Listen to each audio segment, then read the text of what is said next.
النرجسي يشير إلى رد فعل الشخصية النرجسية عندما يشعر بالتهديد لصورته الذاتية أو عندما يواجه تحديات تهدد براعته أو تفوقه.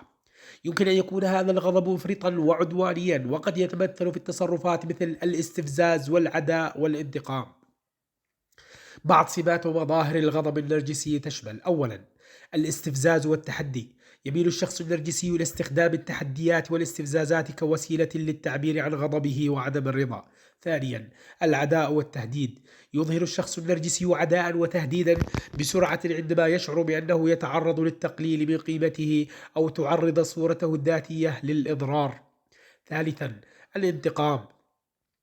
يميل بعض الأشخاص النرجسيين إلى التفكير في الانتقام وإلحاق الأذى بمن يعتقدون أنهم يهددون مكانتهم أو صورتهم. رابعا، الغضب المفرط. قد يظهر الغضب النرجسي بشكل مفرط وخارج عن السيطرة، حيث تتجاوز الحدود الاجتماعية المقبولة. خامسا، العدمية.